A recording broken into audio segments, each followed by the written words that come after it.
Tem uma palavra profética, Amós capítulo 9, versículo 11. Ela é importante ser mencionada para tudo, por pouco que eu quero falar aqui.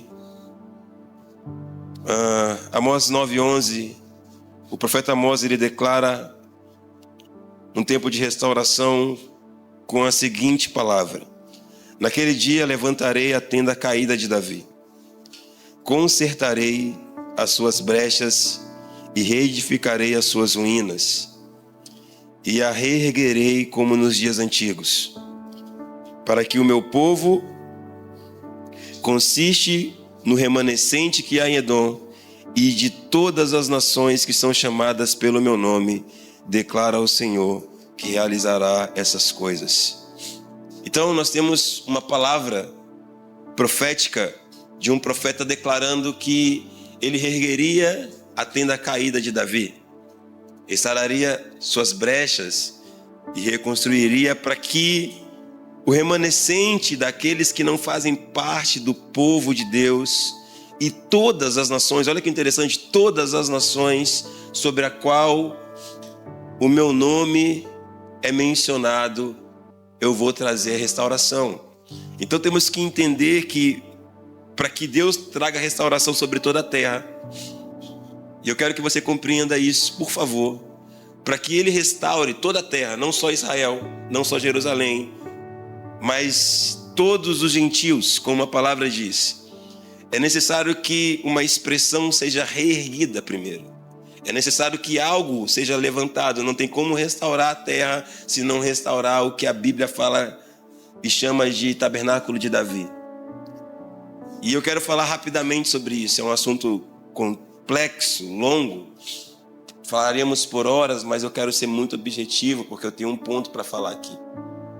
O tabernáculo de Davi, ele é uma consequência de um entendimento que Davi teve sobre a adoração. Por isso que Davi estabelece o tabernáculo. Ele ofende a tradição, ele ofende a cultura e ofende a lei. Olha que interessante. O tabernáculo de Davi, quando ele levanta aquele modelo de adoração, é um modelo que não era um modelo da época. Não era um modelo da tradição, nem da cultura e nem da lei. A lei de Moisés não permitia que a adoração fosse feita como Davi estabeleceu. A lei não permitia, o sacerdote não permitia, e mais. É importante lembrar que uma pessoa foi morta porque ela simplesmente tentou segurar a arca enquanto Davi transportava ela da terra dos filisteus até Jerusalém. Amém? Vocês lembram? Um homem chamado Uzá, ele morreu porque ele tentou segurar a arca. E o que isso conota para nós? Conota que não havia permissão de ninguém tocar na arca se não fosse o sumo sacerdote. Porque a lei de Moisés, ela determinava que uma vez por ano, olha o que era o modelo de adoração, olha o que era adorar, olha o que era fazer culto, olha o que era oferecer coisas para Deus. Uma vez por ano, o sumo sacerdote entrava na presença de Deus, diante da arca e oferecia a Deus sacrifícios. Uma vez por ano. Não existia, e toda e qualquer pessoa que tentasse burlar esse processo, ele era morto. O exemplo de Uzá, que morre porque o boi tropeça, não é isso? E ele vai tentar segurar a arca, e a Bíblia diz que ele é fulminado na mesma hora, porque ele não era sumo sacerdote, mas era filho de sacerdote. Mas não era o sumo. Ele era um sacerdote, mas não era o sumo sacerdote. Ele é morto. E Davi, quando chega em Jerusalém, que ele estabelece a arca dentro do palácio e constrói uma tenda, ele foge desse processo. Ele coloca a arca no meio de uma tenda, abre as portas do seu palácio e ele fala: a partir de hoje, todos podem ver a presença de Deus, todos podem ministrar canções para a presença de Deus. Quem quiser, a hora que quiser, o dia que quiser, pode vir aqui e adorar ao Senhor, todo dia, não é só mais uma vez por ano, não precisa trazer sacrifício, porque eu terei aqui tangedores, profetas, músicos, fazendo turnos contínuos, 24 horas por dia, para que a presença não deixe de ser glorificada, adorada, mencionada, prestigiada. E aquele lugar é conhecido como a tenda de Davi. Um lugar que ofende a lei de Moisés, que ofende a cultura judaica e toda a tradição de culto e adoração. Davi troca animais por música. Olha que interessante. A partir daquele momento a gente começa a ouvir a expressão sacrifício de louvor. Porque até então o sacrifício eram bodes, ovelhas, cabritos, pombas, cereais, plantações, eram artifícios. É aquilo que eu posso dar. A partir daquele momento já não é aquilo que eu posso dar, é quem eu sou. Estão comigo? Ele falou assim, não, agora o modelo de adoração já não é mais o que você tira para entregar, é quem você é. E a gente vai ter Paulo falando isso em Romanos, que ele fala, o culto agradável a Deus é o seu corpo, não é isso? O seu corpo como um sacrifício vivo é o culto agradável a Deus. Então já não existe mais essa de nós oferecermos aquilo para Deus que foge daquilo que somos. Deus não recebe aquilo que tu dá, mas recebe quem você é. Então a adoração não é cantar para Deus, a adoração é se manifestar diante dele. Por isso quem adora não é a banda, quem adora são os adoradores. Deus não está à procura de adoração, Ele está à procura de adoradores. E o tempo vem, mas João 4, em que nosso Deus está à procura de adoradores, que adorem o Pai em espírito e em verdade. Ele não está à procura de adoração. Deus não se impressiona com as nossas canções. Ele tem música no céu todo dia diante dele, 24 horas por dia, inclusive. A gente para de cantar, os anjos continuam cantando. A gente para de adorar, os serafins continuam adorando. A gente para de glorificar, os 24 anciões continuam glorificando. Para nós dura 2 horas, para ele é 24 por dia. Logo, ele não precisa da nossa adoração, porque ele já é adorado 24 horas. Não é ele que vem para a nossa igreja, nós que vamos para o turno de oração que há no céu, vocês entendem? Não é ele que desce, somos nós que subimos. Não é ele que vem, somos nós que vamos. É a nossa mente que se conecta, é o nosso coração que se conecta, a tal ponto que a gente não consegue mais nem falar a língua humana. Estão comigo? Isso é adoração. Davi entendeu isso. Mas como que Davi entendeu isso? Que ele podia burlar a tradição, e por muito menos nós nem burlamos tradições, porque achamos que a tradição é maior do que o que Deus está fazendo. Respeitamos tradições antigas, visões que já são ultrapassadas, porque nós não respeitamos a visão de Deus para esse tempo. Sendo que a Bíblia diz que quando o Espírito viesse, Ele daria para o velho sonho e para o jovem visão. Por que ainda andamos sobre... Escute isso. Por que ainda andamos sobre visões de pessoas que envelheceram? E não são prestigiadas visões de pessoas mais jovens. Sendo que a Bíblia diz que quem teria visão é o jovem. Está comigo? Sim. Os jovens terão visão e os velhos terão sonhos. Andamos em sonhos. Por isso que muitas coisas não acontecem, porque elas estão numa dimensão ideológica. Somente na ideia, porque quem tem força para fazer é o jovem. Estão comigo?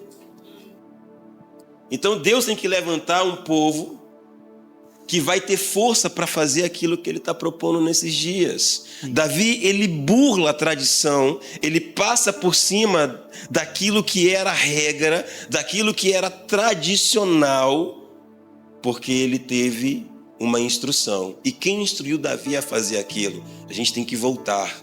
Deus não é um Deus de momento, Ele é um Deus de história.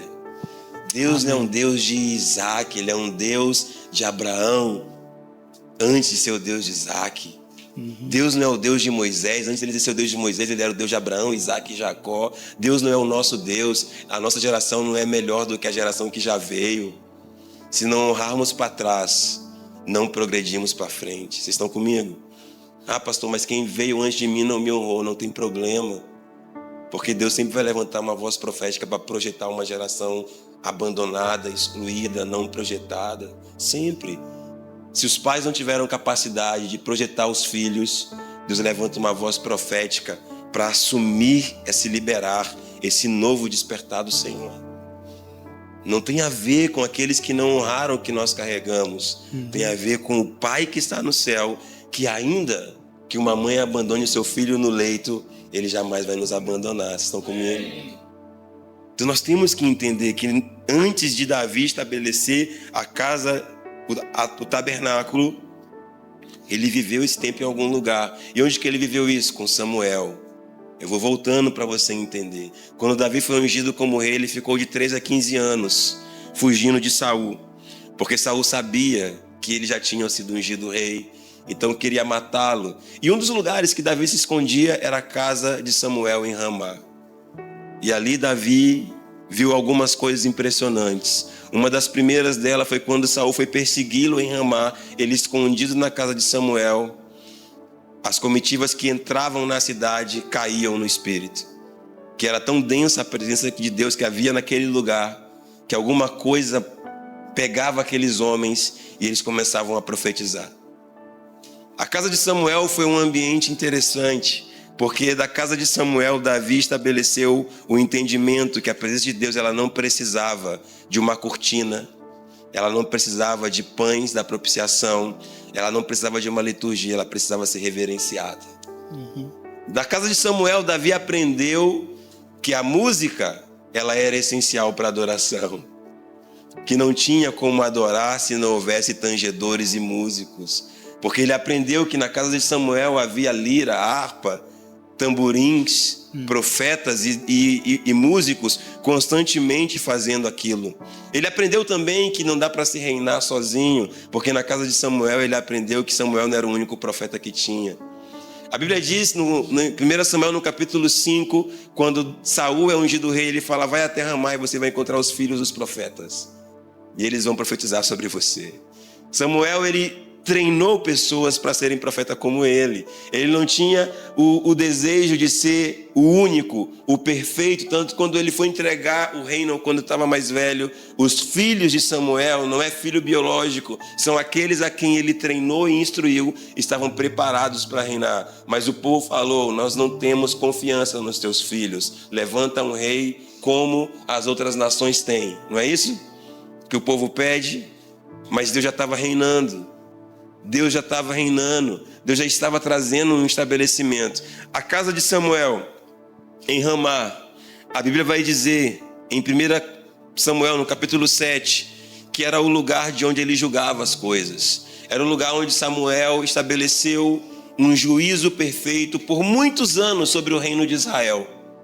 Sobre o reino que trouxe para o povo de Israel toda uma consciência sobre quem era Deus. No capítulo 7 de 1 Samuel, a gente vai ver o povo passando por um processo de restauração e arrependimento. Samuel leva o povo para Mispa e fala para eles: arrependam-se. Se vocês querem voltar para o Senhor, vocês precisam se arrepender. A partir dali, daquele lugar, em Ramá, Samuel começa a julgar o povo e ele se torna o próximo juiz. Mas que tempo era esse? Eu vou te fazer voltar mais um pouco, para você entender que nada do que Deus faz está desprendido da sua trajetória. Eu vou te levar para onde isso começa, eu acho que é onde nós estamos. Eu volto mais um pouco. Que tempo era esse? O tempo de Eli. Quem era Eli? Um sacerdócio decadente, um sacerdócio corrompido, um sacerdócio que não representava mais Deus, mas tinha o cargo de homem de Deus. Vocês estão comigo? Escute isso, tem muito homem de Deus no cargo de Deus, mas que não representa mais Deus. São ungidos, mas não são mais representantes. Há uma diferença entre unção e representatividade. Samuel, ele foi ungido por Deus e representante de Deus. Você vai ver que Saul foi ungido por Samuel, mas quando fez o que Deus não mandou, parou de ser representante. Davi, por certa vez, encontrou Saul numa caverna e ele falou: eu jamais tocaria no ungido. Mas ele tinha consciência que Saul não era mais representante. A unção, ela é preservada, mas a representatividade é removida. Um exemplo bíblico: Moisés. Moisés foi 40 anos ungido e representante de um povo. Quando ele fere a rocha, Deus falou com ele: sobe a montanha, está vendo a terra? Você não vai entrar porque você não consegue mais me representar. Não é isso? Você tem uma unção, eu te amo, você me serviu, você inclusive vai ser trazido para cá, para ficar comigo. Mas você não vai herdar a promessa que eu te prometi, porque você não pode ser mais meu representante. Tem muitos homens de Deus que foram ungidos por Deus, tem uma carga profética de Deus, mas já não estão mais no lugar que representam Deus, porque já não fazem como Deus faz. Para ser representante tem que fazer como ele faz, ser como ele é, respirar como ele respira, sentir como ele sente, mover como ele move. Jesus disse certa vez, ele falou: o filho não faz nada que não vê o pai fazer. Eu só faço o que o meu pai faz, porque o filho não faz nada que não veja o pai fazer. Se somos filhos, imitamos o pai. Temos que ter essa movimentação. Então é muito interessante a gente perceber, ter essa consciência de a gente poder retornar um pouquinho na história e tentar entender que sacerdócio era esse, sacerdócio de Eli. Um homem que estava numa posição de autoridade espiritual, mas que já não representava mais Deus. Com isso, o que ele promove? Corrupção. Os filhos de Eli profanavam a adoração. O que estava sendo profanado? A adoração. O que era adoração? Sacrifícios, lembram? Hoje é música, mas naquela época adorar, o culto era feito através de sacrifício. Então o que estava acontecendo com aquele povo? Aquele povo vinha para fazer a adoração a Deus, e os sacerdotes, aqueles que eram responsáveis por conduzir o culto, eram os mais corruptos de todos. Vocês estão comigo? Que tempo que era?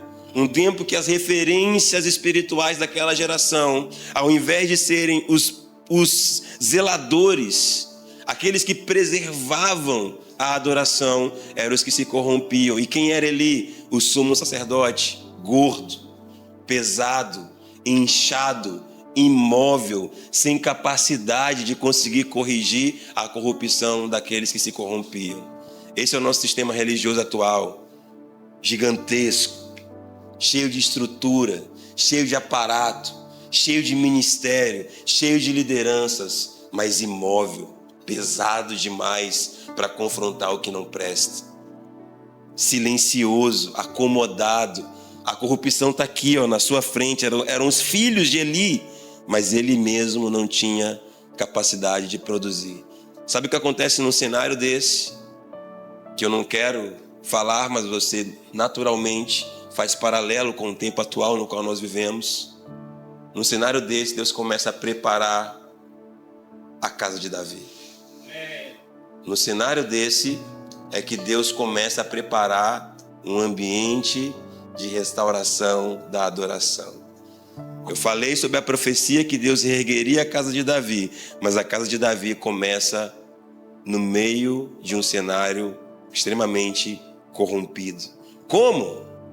Pegando uma mulher injustiçada, tratada como indiferente, que não tinha prestígio dentro da sua casa, rejeitada e excluída para gerar Samuel. Vocês estão comigo? Quando que tudo começa? Gerando em um ambiente secreto. Deus escolhe Ana para poder gerar aquele que iria imprimir o modelo de adoração que Deus falou. Esse é o modelo perfeito, tão perfeito que eu vou restaurá-lo. Estão comigo? Quando que Deus começa a trabalhar para poder mudar as coisas? Em um lugar que ninguém estava vendo. Dentro da barriga de Ana. O que são esses ambientes? São úteros proféticos de formar uma geração profética. Amém. São úteros proféticos de preparar pessoas para a restauração daquilo que Deus vai fazer. Se não houvesse o útero de Ana, não existiria tabernáculo de Davi. Vocês estão comigo? Se não houvesse uma mulher que pediu para Deus um filho, e quando esse filho nasceu, ela falou: ele não é meu, ele é teu. E ela levou para Eli cuidar. Quando é de Deus, independente de onde seja criado, vai vingar. Samuel é criado por Eli, não é? Pelo sacerdote corrompido. Independente se o sistema está corrompido. Ah, pastor, eu quero sair desse lugar porque ele não presta, está corrompido. Se é de Deus, não vai te contaminar. Porque se Deus fez, está comigo? Se foi Deus que fez, vai crescer, vai prosperar.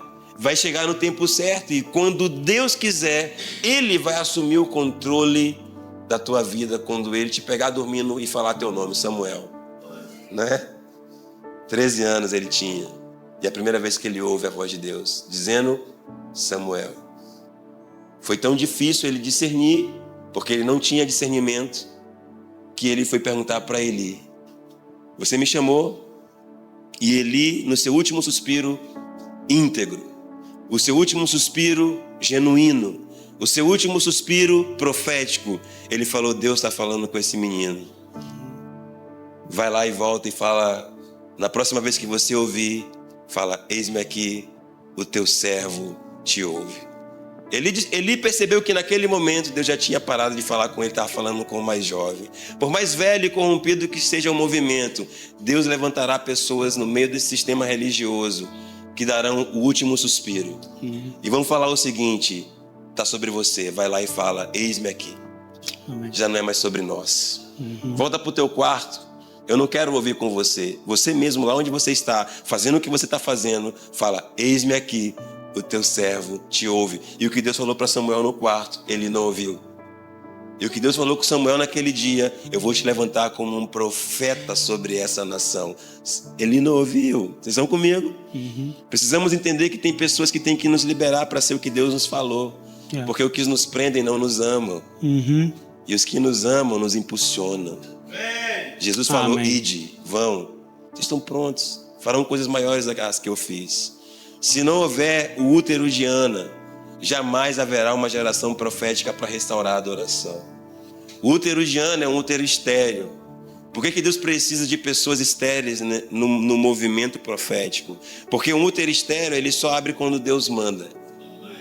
Por isso que ele não quer fertilidade, ele não quer multiplicação desacerbada. Deus não quer crescimento desordenado. O que cresce no reino, cresce no controle de Deus e no tempo de Deus. Por isso que ele colocou Sara como estéril. Por isso que ele colocou Rebeca como estéril. Por isso que ele colocou Ana como estéril. Porque quando Deus está fazendo, a hora de gerar é ele que manda. Não gera o que quer, nem a hora que quer. Porque talvez por gerar tanto, a gente está gerando filhos que Deus não vai legitimar. Está comigo? Ismael. E se você gerar Ismael, você vai ter que mandar Ismael embora. Porque quando nascer Isaac, o que é a promessa, ela não vai andar junto com aquilo que você fez. O que você fez, Deus não reconhece. Só reconhece aquilo que Ele faz através de você. Então nós temos que entender que o útero de Ana, um lugar que parece que as coisas não estão produzindo, era humilhada, lembra? Penina humilhando Ana, tratando ela com desprezo. Ela vivia no templo, orando. Samuel é gerado por uma mulher que se ajoelhava no templo para orar, porque sofria. Às vezes o sofrimento é uma escola de oração para nós. É porque Deus está querendo nos colocar num lugar onde nós não vamos parar de orar. Então nós temos que entender o que Deus está gerando aqui pode ser a mudança de gerações e gerações lá no futuro. E pode ser aquilo que ele vai fazer. O avivamento do reino de Davi começou dentro do útero de uma mulher oprimida e rejeitada. Estão comigo? Amém. O avivamento de Israel começou dentro do útero de uma jovem que teve que fugir para o Egito. O avivamento que veio sobre o mundo, chamado Jesus Cristo, nasceu no útero de uma mãe que foi tratada como adúltera pelo seu pai, pelo seu marido. Estão comigo? Nada do que Deus vai fazer está sobre o controle e o monopólio das grandes plataformas. Nada, queridos. Pega a Bíblia. Quando foi que Deus fez sobre o monopólio de grandes estruturas? Ele vai pegar o útero de uma Ana para poder começar a produzir Ele vai pegar um quartinho com poucas pessoas. Quantas pessoas tinha no Pentecoste? 120. 120. Temos igreja de 5.000 pessoas que não mudam nem o bairro. O Pentecoste mudou o mundo. 120 pessoas mudaram o mundo. Vocês estão comigo? Não tem a ver com a quantidade, com a imponência, com a grandiosidade. Tem a ver com o alinhamento. E nós precisamos voltar a esse lugar onde nós gastamos tempo gerando. Samuel não nasceu porque aleatoriamente Deus escolheu Ana. Nasceu porque nela havia um clamor: dá-me filho, Senhor. Dá-me filho, senão eu vou morrer. Nela havia um desejo. E Deus falou: eu posso usar essa ardente expectativa para gerar aquilo que eu quero. Ela queria para ela, mas Deus falou: eu posso usar o desejo dela para fazer o que eu quero. E quando Samuel vai nascer, ele falou: esse não é teu, esse é meu. Consagre ele para mim. Sabe o que o texto diz sobre Ana? Fala que todos os anos ela levava uma roupa nova para Samuel. Que todos os anos ela subia para Jerusalém para vestir seu filho com uma roupa nova. Sabe isso que quer dizer? Quer dizer que uma igreja saudável, aquele que gera algo de Deus, se preocupa com o seu crescimento e com a sua mentalidade. Roupa na Bíblia sempre tem a ver com revestimento, mentalidade, entendimento. Nós somos um tipo de igreja que passam os anos, nós ficamos com a mesma doutrina, a mesma tradição, as mesmas coisas de 40, 50 anos atrás. Não evoluímos, não andamos de acordo com a palavra atual para esse tempo. Deus tem uma palavra para 2025. Assim como ele teve uma palavra para 1980, ele tem uma palavra atual para 2025. A geração de 2025 precisa andar sobre a palavra de 2025 e não sobre a palavra de 1980.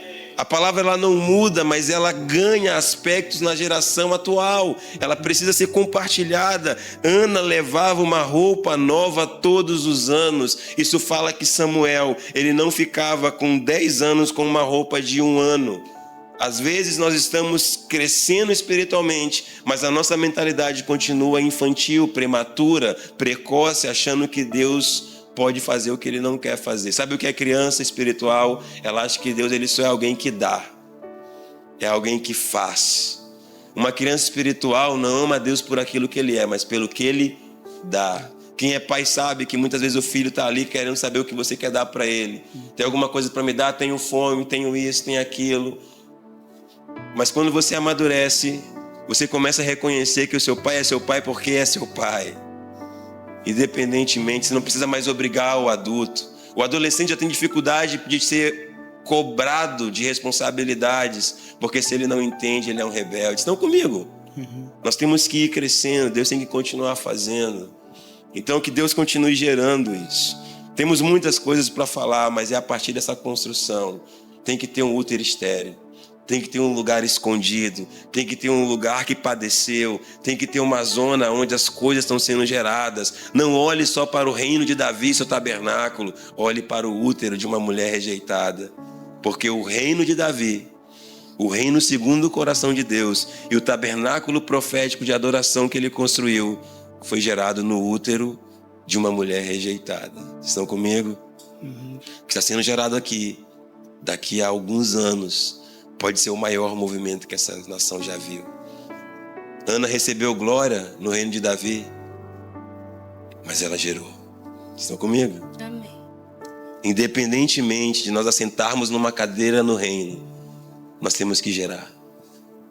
Nós temos que gerar. Nós temos que fazer porque é no plano de Deus. Deus falou, eu já escolhi um rei, já escolhi um profeta, já escolhi o trono, já escolhi tudo, mas eu preciso de um útero. Como que eu vou começar? Jesus está na hora de descer. Você vai restaurar o mundo, mudar as histórias, restaurar as nações, mas eu preciso de um útero. Quem eu vou levantar para gerar o avivamento? Quem que vai conseguir carregar dentro de si essa vontade de avivamento? Feche teus olhos. Pai, obrigado por esse tempo mais uma vez, Senhor. Nós oramos, declarando essa palavra. Eu oro para que o Senhor levante úteros proféticos nesse tempo. Pessoas que vão ter o desejo de gerar o que o Senhor está fazendo, independente do esforço, do sacrifício, do desafio. Levanta pessoas nessa nação com o simples desejo que Ana tinha nela. Gerar, Senhor. Ela estava tão angustiada que ela falou, se o Senhor não fizer, eu vou morrer. Se o Senhor não me der, eu vou morrer. Levante pessoas com essa expectativa no coração, com esse desejo no coração, de levantar uma semente profética para as nações. Não sabemos aonde a semente gerada no útero profético pode chegar, mas nos ensina a gerar na nossa geração, nos nossos dias, no nosso tempo, Senhor. Naqueles dias eu reerguerei o tabernáculo caído de Davi, para que todos os homens de todas as nações reconheçam o meu nome. Pai, nós queremos andar sobre a força profética dessa palavra e dessa declaração, sobre esse decreto. Nós estamos aqui gerando um ambiente que pode tomar conta de toda essa nação, um ambiente que pode ir para cada província. Esse pequeno quarto, ele pode virar um quarto em várias províncias de Angola.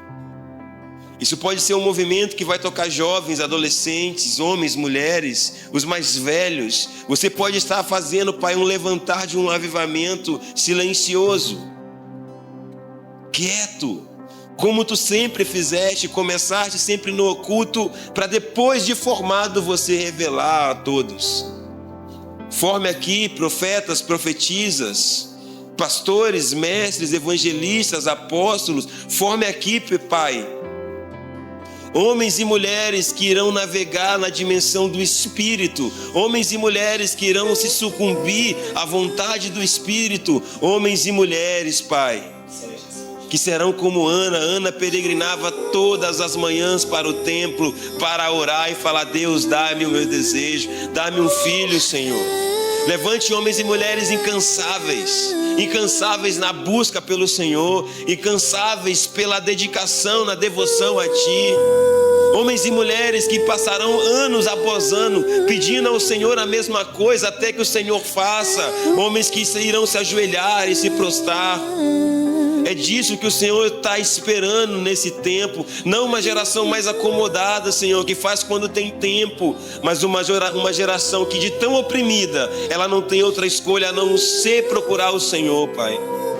Nos leve nesse caminho, pelo amor ou pela dor. Nos leve para esse lugar da devoção, aonde nós geramos sementes proféticas para uma geração. Pode ser um Samuel, um Davi, um Elias. Pode ser, Pai, um movimento que vai varrer Angola e o continente africano. O que o Senhor está gerando em nós, Pai, custará muito caro para nós, nos custará tudo, Senhor. Uma mulher, quando ela é engravida, ela compromete toda a sua vida. Ela sabe que os seus próximos meses estão comprometidos. É comprometida de trabalhar, de fazer o que quer, de sentir o que quer, Senhor. Pai, nos coloque como igreja em um lugar onde nós saberemos que a nossa vontade e o nosso desejo será comprometido por aquilo que está sendo gerado. Não podemos fazer o que queremos, comer o que queremos, viver como queremos, porque algo está sendo gerado em nós. E por amor àquilo que está sendo gerado, nós queremos mudar a nossa forma de nos comportarmos. E sabemos que o que estamos gerando não é nosso, é seu. Não era de Ana, Senhor. Ela queria tanto, mas não era dela. Ela pediu tanto, mas não era dela, Senhor. Que tenhamos o desejo de ter, de pedir, mas que tenhamos a força de entregar. Coragem para abrir mão. Coragem para falar: é teu, Senhor. Para consagrar ao Senhor, Pai, aquilo que o Senhor tem gerado em nós. Esse avivamento não é nosso, não somos nós que temos que ir no nome desse avivamento. É o teu nome, Jesus. É o teu nome, Senhor. Não é uma banda, não é uma igreja, Pai. Não é um pastor, não é uma placa, não é um ministério, Senhor. É o teu nome, Jesus. Teu nome. Já não cabe mais você levantar nome de ministérios, nome de bandas. Já não cabe mais você levantar nome de profetas. Pai, importante é que nós diminuamos, Senhor. Anula o nosso nome. Que sejamos encontrados em lugares escondidos. Que sejamos requisitados para ambientes onde não há notoriedade, onde o nosso nome não será projetado.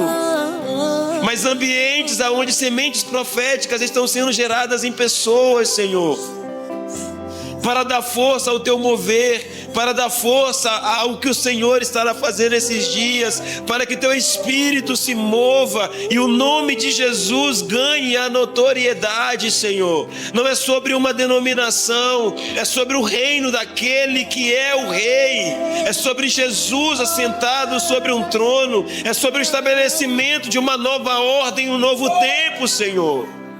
Não é sobre presidentes e governos humanos, é sobre aquele que tem a coroa sobre a sua cabeça, é sobre o leão da tribo de Judá. Pai, em nome de Jesus, você está gerando algo novo nesses dias, Senhor. Você está colocando dentro de um dos corações e das nossas mentes uma semente profética transgeracional que vai passar da nossa geração, que tocará aos nossos filhos, nossos netos, nossos bisnetos, Senhor.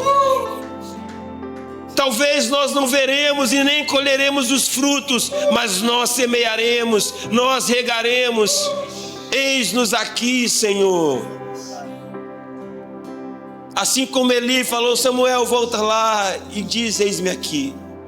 Eis-nos aqui, Senhor, para começar esse processo de restauração. Eis-nos aqui. Que custe toda a nossa vida, como custou a vida do teu filho, Pai. Assim como Ele deu a sua vida, para que hoje tenhamos o privilégio, que nos deixemos gastar, por amor do que o Senhor tem para fazer. Quero te abençoar para que você, meu irmão, para que você, minha irmã, entre nesse ambiente. Eu te abençoo para que uma semente espiritual seja depositada no teu interior. E Deus te faça encontrar com semeadores, com cultivadores dessa última hora. Deus tem homens e mulheres que estão trabalhando como prioridade para o reino dele. Eu te abençoo para que Ele te conecte com essas pessoas. Com pessoas que estão queimando como você queima, que estão ansiando como você anseia, que estão se preparando como você se prepara. Que você encontre com ambientes de preparação, ambientes de formação, ambientes que vão te ajudar a poder desenvolver aquilo que Deus tem te dado. Que o Pai te abençoe com uma semente transgeracional, que ela vai sair de você e vai tocar a próxima e a próxima geração. Que você veja os filhos dos teus filhos usufruindo do fruto daquilo que Deus tem dado para você. Eu abençoo suas gerações daqui em diante.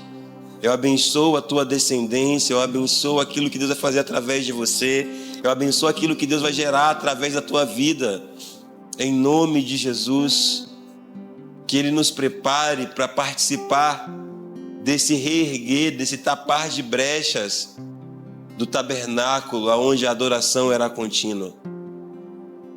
Nos ensine, Senhor, como reerguer esse ambiente, esse altar e essa adoração, aonde importa que o Teu nome seja adorado, em nome de Jesus. Amém.